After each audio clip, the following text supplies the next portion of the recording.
10 साल आपको बीजेपी को यहाँ पे देवबंद में विधायक और मंत्री बने हुए हो गया, लेकिन आपको एक सरकारी अस्पताल के लिए कुछ नहीं कर पाया आपके मंत्री। आप पता करेंगे तो वहाँ पे पूरे 10 साल में एक मास्टर है।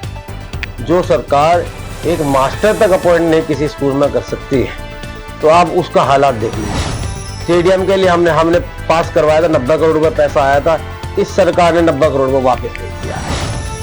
देवबंद से टोल लगभग 10 किलोमीटर है, और देवबंद का व्यक्ति अगर कोई आदमी नौकरी पेशा कोई मुजफ्फरनगर में नौकरी करता है, कि मुजफ्फरनगर जिसका रोज का आना जाना है, वो 180 रुपए का 190 रुपए का टोल ये लोग चार्ज कर रहे हैं। जो सर्विस रोड थी उसमें पैसा लेके इन लोगों ने कमीशन खा के इन लोगों ने सर्विस रोड बंद कर दी। जो आदमी 200 रुपया अपना बचा सकता था, वो भी इन्होंने अपनी कमीशन मान के बंद कर रखी है। इस तरह की हालत इस सरकार में है। मैं बात करूं तो इनकी स्थिति तो बहुत खराब है, और आने वाले समय में समाजवादी पार्टी देवबंद से जीतने का काम करेगी, और समाजवादी पार्टी निश्चित रूप से उत्तर प्रदेश में सरकार बनाने का काम करेगी। मैं बात करूं जिस तरीके से मुलायम सिंह यादव थे, पूर्व मुख्यमंत्री रहे हैं, जिस तरीके से गन्ना उनको धरती पुत्र कहा जाता था, किसानों को लेकर हमेशा गन्ने का भुगतान और गन्ने का मूल्य हमेशा समय पर घोषित करते थे। 2 साल से गन्ने का मूल्य घोषित नहीं हो पाया। लेकिन मेरा सवाल इसमें यह है कि जो विपक्ष में समाजवादी की सरकार है, तो समाजवादी इस मुद्दे को क्यों नहीं उठा पाई, जनता के बीच में क्यों नहीं गई कि भाई किसान बड़ा मुद्दा था उनके पास। ही समय समय पर हमने मुद्दे उठाए, हम सड़कों पर भी आए, हमने पूरे प्रदेश भर में गन्ने मूल्य के लेके हमने ज्ञापन दिए हैं। और अगर जिस स्पीड से माननीय अखिलेश यादव जी ने जिस समय पर गन्ना मूल्य बढ़ाया था, अगर उस तरीके से हर 2 साल में हमारी सरकार में बढ़ा है, सरकार में 2 बार बढ़ा है, उस अगर स्पीड से अगर बढ़ता, आज गन्ने मूल्य 550 से ऊपर होना चाहिए था। आप देख लीजिए, हर चीज महंगी हो गई है, चावल, दाल, तेल, सब कुछ महंगा हो गया है, किसानों को कुछ नहीं मिलता है। अगर बात की जाए कार्तिक जी, देवबंद की बात करते, क्योंकि आप देवबंद की रग रग का वाकिफ, आपके पिताजी वहां से 2 बार विधायक रहे हैं, 1 बार चुनाव आ रहे हैं, आप भी 1 बार चुनाव आ चुके हैं, लगातार आपका अनुभव वहां से चुनाव लड़ने का रहा है। तो देवबंद की 8 साल की 8.5 साल का जो बीजेपी का वहां कार्यकाल हो चुका है पूरे उत्तर प्रदेश में, देवबंद में मुख्यतः विकास कार्य कौन से हुए हैं जो जनता के लिए हित में? कोई बड़ी योजना देवबंद के लिए आई हो? और क्या आई है ना योजना? आप जाइए, देवबंद से निकलिए, टोल पे जाएंगे, आप 190 रुपए का टोल भरिएगा, 10 किलोमीटर चल लेंगे। जो आदमी देवबंद से जा रहा है वो भी 190 का टोल भरेगा, जो गागर लेडीज से जा रहा है वो भी 190 किलोमीटर का टोल भरेगा। आप देख लीजिए कितना बढ़िया विकास हो रहा है। इनके जो ट्रांसपोर्ट मिनिस्टर है केंद्र के, गडकरी जी, वो ये कहते हैं जितना किलोमीटर चलोगे उतना आप दोगे, लेकिन जो आदमी 50 किलोमीटर चल रहा है वो भी उतना ही पैसा दे रहा है, और जो 10 किलोमीटर चल रहा है वो भी इतना पैसा दे रहा है। इनके खुद के केंद्रीय मंत्री का कहना है कि टोल के रास्ते में जितना क्षेत्र पड़ेगा 10 किलोमीटर के दायरे में, 20 किलोमीटर के दायरे में, उसका टोल माफ होगा। का झोल जा रहा कहाँ है? टोल का जो झोल है किसकी झोली में जा रहा है? आप देख लीजिए, आप सभी लोग भली बातें जानते हैं किसकी जेब में जा रहा है, कोई किसके पे कमीशन जा रही है। ये 20 किलोमीटर के दायरे में क्यों सारे गांव टोल मुक्त नहीं हुए? नहीं बता भाई, जो वहां के आप बताइए, आप मंत्री, आप जानते हैं पीडब्ल्यूडी कौन है, कहाँ जा रहा है? जाएगा तो दावा करते हैं ना मंत्री जी, तो कि भाई मंत्री जी का तो ये कहना कि भाई ये टोल की तो उनका सीधा सा जवाब रहता है कि जो सपा की सरकार में ये टोल मिला था, ये नियम में लिखा बायोलॉजी में हुआ, और ये तो उन्होंने की तो 2 टोल हमने बनवाए, बल्कि सपा ने तो 4 टोल कहे थे बनवाने को। दूसरी बात, वो कहते हैं कि सड़कें बहुत बनवा दी हमने गाँव ग्रामीण क्षेत्रों में।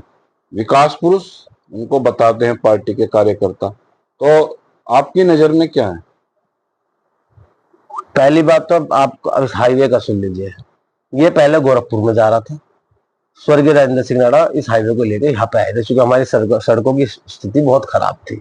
एक समय ऐसा था, अगर आदमी गाड़ी लेके चल रहा है वहां देवबंद से सहारनपुर, जहाँ 4 दिन गाड़ी चला तो 5वें दिन वो सर्विस सेंटर में जाकर खड़ी हो जाती थी। हाईवे 4 लेन हाईवे माननीय स्वर्गीय मंत्री राजेंद्र सिंह राणा जी लेके आए थे, और उनके दौरान ये बना था। मैंने फिर बताया 90% काम पूरा हो गया, 10% रह गया था। और सर्विस रोड हमारे उसमें थी, नक्शे में थी, सर्विस रोड क्यों नहीं बनी? टोल की बात सुन लीजिए, आज मैं आपको गारंटी लिख के देता हूं, आपके एक कागज पे लिख लीजिए, ईश्वर परमात्मा ने चाहा जिस दिन मैं विधायक बनूंगा टोल मुक्त करा दूंगा पूरे देवबंद विधानसभा के लिए, क्षेत्र के सभी गांव के लिए, यहां से लेकर गागालेडी तक 20 किलोमीटर के दायरे में सड़क के जो गांव पड़ेंगे सब टोल मुक्त होंगे। बड़ी बात कर रहे हैं आप। नहीं, मैं अपने नेता से, अपने राष्ट्रीय अध्यक्ष से कुछ बात चर्चा हुई होगी इस बारे में, तभी तो मैं कह रहा हूं। अपनी 2027 का मुद्दा टोल ही रहेगा क्या? निश्चित रूप से टोल बहुत बड़ा मुद्दा है। आप देखते लीजिए कितनी बड़ी परेशानी का जो झोल है, आप ये मान के चलिए, आप खुद बताइए, जो आदमी मान के चलिए मुजफ्फरनगर कोई आदमी बैंक में नौकरी करता है, वो अगर यहाँ से जा रहा है, उसका 400 रुपए का तो रोज का खर्चा, अगर चलो 5 भी बना ले, 300 रुपए का तो खर्चा तब भी है, और 9,000 रुपए तो उसने टोल वालों को दे दिया, तो घर पे क्या लेके जाएगा? तो इस तरीके की परिस्थिति आप बनी है।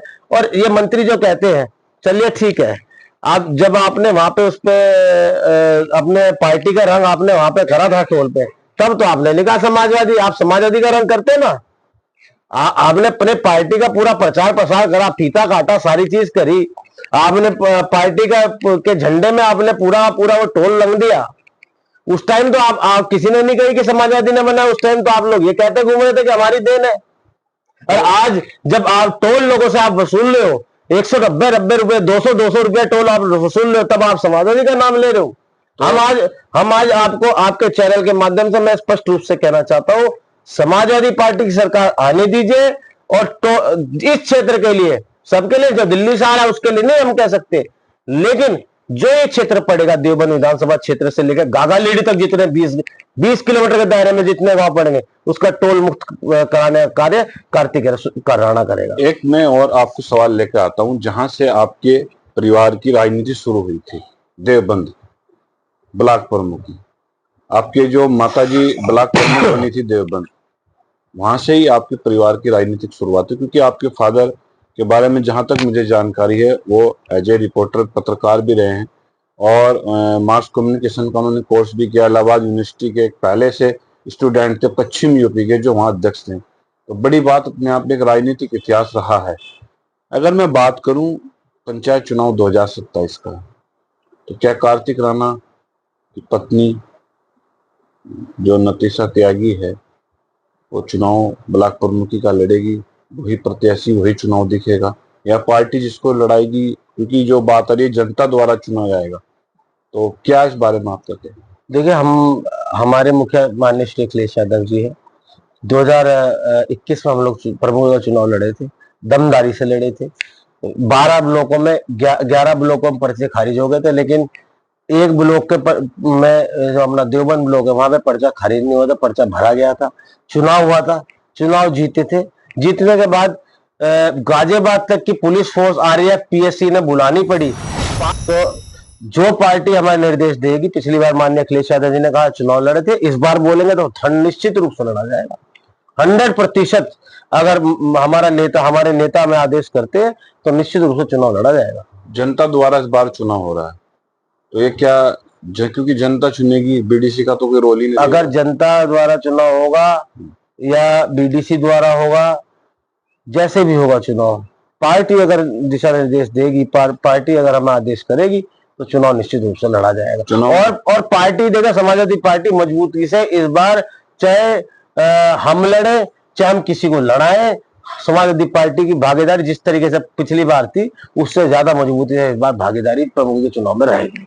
और मेरा आपसे एक सवाल और भी है कार्तिक जी, आप युवा हैं, अभी आयु भी ज्यादा नहीं है, और एक तरीके से राजनीतिक परिवेश में आप पूरी तरीके से अपना आपको खुद मेंटेन रखते हैं, परिवार की भी जिम्मेदारी आप देखते हैं। देवबंद से अगर आप विधायक बनते हैं, तो सबसे पहले जो प्राथमिकता है खासकर कि युवाओं के लिए, आपकी क्या रहेगी? देखिए, सबसे पहले नंबर 1 पे मैंने जैसे बताया, हम लोग टोल के मुद्दे को लेके चलेंगे।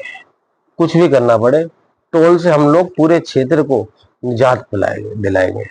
दूसरा, हमारे सरकार में 90 करोड़ रुपए स्टेडियम के लिए पारित हुआ था। वो 90 करोड़ रुपए जो पास हुआ था, हम लोग निश्चित रूप से देवबंद में खेल कूद की व्यवस्था युवाओं के लिए जरूर कुछ ना कुछ लेके आएंगे। ये हमारी 2 प्राथमिकता रहेंगी। बाकी हमारे जो सरकारी अस्पताल है, जिस तरह दुर्दशा है, वहां पे भी काम किया जाएगा। जिस पिछली सरकार की तरह, जैसे PGI हम माननीय मुलायम सिंह यादव जी ने अपनी सरकार में, माननीय अखिलेश यादव जी मुख्यमंत्री थे, इसका शुभारंभ करा था। ऐसी देवबंद में भी एक हाई सेंटर मल्टी स्पेशलिटी अस्पताल हम लोग बनाने का नारा सुना होगा आपने, बीजेपी एक 2027 से पहले एक नारा दिया करती थी, 17 से पहले, सॉरी माफ कीजिए, कि जिसकी गाड़ी पे साइकिल का झंडा वो सबसे बड़ा गुंडा। तो अब वो जो गुंडे हैं, जो झंडे वाले, बीजेपी में काम कर रहे हैं। तो अब सपा वालों का क्या नारा रहेगा 2027 में? देखिए, हम तो इतनी बात कहना चाहते हैं, नारा तो देखिए हमारा, हम तो सब सर्व समाज को लेकर चलने वाली पार्टी है। और गुंडई, ये लोग कहते हैं, गुंडई जो हुई है भारतीय जनता पार्टी सरकार में कितनी हो रही, मैंने आपको 3 उदाहरण आपको दे दिए, कितनी जमीनों पर कब्जे हो रहे हैं, कितनी गोलियां, खुलेआम गोलियां चल रही हैं, 50-50 फायरिंग हो रही है एक जगह पे। तो इस तरह की व्यवस्था है। इनसे ज्यादा गुंडा राज, इनसे ज्यादा कमीशन खोरी थाने तहसीलों में कहीं पर नहीं। हमारी सरकार तो देखिए विकास का नारा लेके चलती है। कमीशन खोरी पे मैं आता हूँ, क्या चलता है मामला? जिस तरीके से आरोप प्रत्यारोप लगते हैं, चाहे वो सब तहसील कार्यालय हो, कोई भी हो, क्या स्थिति है जनता की? देखिए, पहले ऐसा हुआ करता था हमारी सरकार में, कुछ भी नहीं तो एक कार्यकर्ता अपने साथियों की, लोगों की, आम जन की समस्याओं का निस्तारण करने की क्षमता रखता था। अब इस सरकार में क्या हो गया है, हमारे अधिकारी बेलगाम हो गए हैं, अधिकारियों में कोई सुनवाई नहीं है, गोलियां चल जाती है, जिसके पता लगा गोली लगी उसी पे 307 का मुकदमा कर दिया। जमीनों को लेके कब्जे हो रहे हैं, कब्जे और कमीशन सब में जाता है, बटता है। आप टोल की बात कर लीजिए, टोल, सबसे बड़ी बात यह है कि जो सर्विस रोड एक टोल की जो रोहाना से होकर अंदर से जाती थी, उस पर इन्होंने बैरिकेडिंग लगा दी। आप बता दीजिए कौन से हाईवे ऐसा है जिसपे लोकल लोगों के लिए आपका कुल सर्विस रोड उन्होंने बंद कर दिया। मेरठ का टोल देख लीजिए, वहां सर्विस रोड खुली है। आप कहीं भी रहेगा, आपका जो मुद्दा 2027 का रहेगा, आपने खुला कर दिया कि टोल, टोल का झोल, यही आपका इसमें मुख्य रोल। हमारी सरकार आते ही ये जिन लोगों ने घपला कर रखा है, सबको पूरी प्रशासन और इन्हीं लोगों के माध्यम से पूरा मामला खोला जाएगा।